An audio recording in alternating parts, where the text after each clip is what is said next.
السلام علیکم ویورز، آج کی ویڈیو میں ہم بات کریں گے پاکستان نیوی کی تاریخ کے بارے میں اور اس کی مہارت کے بارے میں۔ ویڈیو میں آگے بڑھنے سے پہلے ہمارے چینل کو سبسکرائب کرنا، بیل آئیکن کے بٹن کو پریس کرنا اور ویڈیو کو لائک کرنا مت بھولیں۔ ویورز، تقسیم ہند کے وقت رائل انڈین نیوی پورے ہندوستان کی محافظ نیوی تھی اور اس یونائٹڈ رائل انڈین نیوی کے تمام اہم اڈے بھارت کے ساحلوں پر تھے۔ جنگی بحری جہازوں کی تعمیر کا بیشتر کام ممبئی اور کلکتہ میں ہوتا تھا۔ چنانچہ تقسیم ہند کے وقت بحری اثاثوں کی تقسیم کی کمیٹی نے جنگی جہاز اور کشتیاں دونوں ممالک میں تقسیم کرنے کا فیصلہ کیا۔ انڈین نیوی کے پاس 48 بڑے بحری جہاز اور کشتیوں میں سے 16 پاکستان کو اور 32 بھارت کو دے دی گئی۔ اس بحری اثاثے کے ساتھ پاکستان نے اپنا پہلا نیول ہیڈ کوارٹر کراچی میں قائم کیا، جو ایک کمرے پر مشتمل تھا۔ رائل انڈین نیوی کی سب سے بڑی بندرگاہ کلکتہ میں تھی اور تمام یورپی اور ایشیائی تجارت کا واحد راستہ تھی۔ اس کی اہمیت اتنی زیادہ تھی کہ جواہر لال نہرو نے کہا،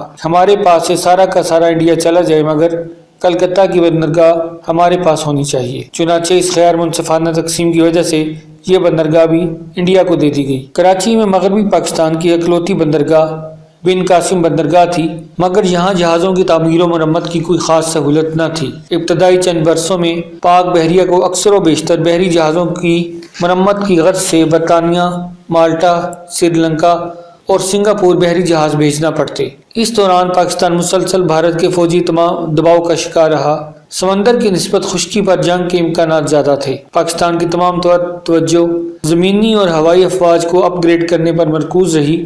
پاک بحریہ پر خاص توجہ نہ دی جا سکی۔ ستمبر 1956 کو اندرون ملک جنگی بحری جہازوں کی تعمیر و مرمت کی غرض سے پاک بحریہ ڈاک یارڈ کا سنگ بنیاد رکھا گیا اور 1957 میں Karachi shipyard and engineering works limited قائم کیا گیا۔ بحری جہازوں کی تعمیر و مرمت کے یہ دونوں ادارے حکومت پاکستان کی ملکیت ہیں۔ پی این ڈاک یارڈ صرف بحری جنگی آلات اور جنگی آلات حرب سے متعلق ہے، جبکہ کراچی شپ یارڈ میں جنگی اور تجارتی دونوں نوعیت کے ملکی اور غیر ملکی جہازوں اور کشتیوں کی تعمیر و مرمت کا کام ہوتا ہے۔ تاہم یہ دونوں ادارے ایک دوسرے کے معاون ہیں، جن کی مجموعی افرادی قوت 24,000 افراد پر مشتمل ہے۔ ان میں تقریباً 12,000 انجینئر، 10,000 کے قریب ایسوسیٹ انجینئر اور سپروائزرز کا سٹاف شامل ہے۔ پاکستان جنگی اور تجارتی جہاز سازی میں دنیا کے ان چند ممالک کی صف میں شامل ہے جو اپنی ضروریات پوری کرنے کے لیے شپ یارڈ،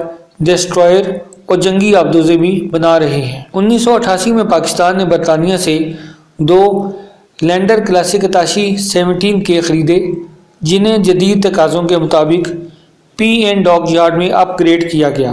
یہاں پر یہ جاننا ضروری ہے کہ سمندر پر تیرنے والے آلات حرب یعنی وار مشینز میں درجہ بندی کے لحاظ سے سب سے چھوٹی چیز گن بوٹ ہوتی ہے اور اس سے اگلا مرحلہ میزائل بوٹ کا آتا ہے، جبکہ اس سے بڑی کشتی فریگیٹ بوٹ ہے، جسے چھوٹا جنگی جہاز بھی کہا جاتا ہے۔ فریگیٹ سے اوپر تباہ کن جنگی جہاز ڈسٹرائر ہوتا ہے، جبکہ سب سے بڑی وار مشین کو شپ کیریئر یعنی ایئر کرافٹ شپ کیریئر بھی کہا جاتا ہے۔ پاکستان کی تاریخ میں پہلی بار ایک سیکنڈ ہینڈ فریگیٹ کو پی این ڈاک یارڈ میں لا کر اسے اپ گریڈ اور ری بلڈ کیا گیا۔ یہ ایک کامیاب تجربہ رہا، جس کے بعد سے برطانیہ سے مزید وار شپس خرید کر اپ گریڈ کیے گئے۔ پاک بحریہ کے پاس 2 لینڈر کلاس کے فریگیٹ تھے۔ ان کو اپ گریڈ کر کے ذوالفقار اور شمشیر کے نام ان پہ رکھے گئے۔ ہر جہاز کی سٹینڈرڈ ڈویژن 2500 ٹن ہے اور کل وزن 2246 ٹن ہے۔ ان کی رفتار 28 ناٹیکل میل فی گھنٹہ اور عملے کی تعداد 238 ہے، جس میں 15 کمیشنڈ آفیسر بھی شامل ہیں۔ اس کے بنیادی آلات حرب میں امریکی ساختہ اینٹی شپ میزائل اور اینٹی ایئر کرافٹ میزائل بھی شامل ہیں۔ آبدوز شکن تارپیڈوز NK-46 دشمن کے ریڈار سے آگاہ کرنے کا سسٹم A8 اور 993 بھی اس میں نصب ہیں۔ ہر فریگیٹ کے عرشے پر ایک ہیلی کاپٹر بھی موجود رہتا ہے جو اینٹی شپ میزائل اور اینٹی سب میرین ٹارپیڈو سے لیس ہوتا ہے، جبکہ آبدوز کی تلاش کے لیے سونار سسٹم بھی لگایا گیا ہے۔ یوں ایک درمیانے درجے کے فریگیٹ کو جدید ترین آلات حرب لگا کر اسے مہلک ترین بنا دیا گیا ہے۔ ایمیزون کلاس کا پہلا فریگیٹ 1947 میں برطانیہ میں رائل بحریہ میں شامل کیا گیا۔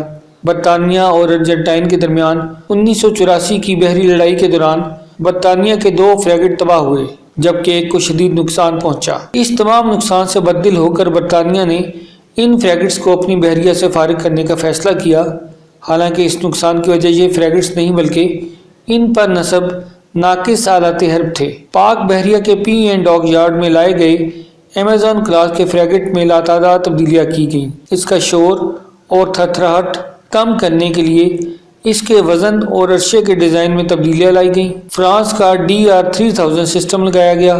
اس پر آبدوز شکن میزائل MK-46 لگائے گئے۔ 1400 میٹر تک مار کرنے والے اینٹی شپ میزائل لگائے گئے۔ چینی ساختہ طیارہ شکن میزائل بھی اس پر نصب کیے گئے۔ ان فریگیٹ کا کل وزن 3100 ٹن ہے، جبکہ عملے اور ایمونیشن سمیت کل وزن 3700 ٹن بن جاتا ہے۔ ان کا کل عملہ 1200 افراد پر مشتمل ہے، جس میں 19 آفیسرز بھی شامل ہیں۔ یہ ہر لحاظ سے ایک مکمل بحری جنگی یونٹ ہے، جس سے کیریئر اور ڈسٹرائے کے خلاف بھی بھرپور جنگی کارروائی کی جا سکتی ہے۔ اس پر 20 mm کی خودکار طیارہ شکن اور میزائل شکن گن نصب ہے، جو 1 منٹ میں 3000 راؤنڈ فائر کر سکتی ہے۔ دور حاضر میں پاکستان نیوی نے جس طرح سے ترقی کی، اس نے پوری دنیا کو حیران کر دیا۔ پاکستان نیوی کے حوالے سے آج کی ویڈیو میں اتنا ہی۔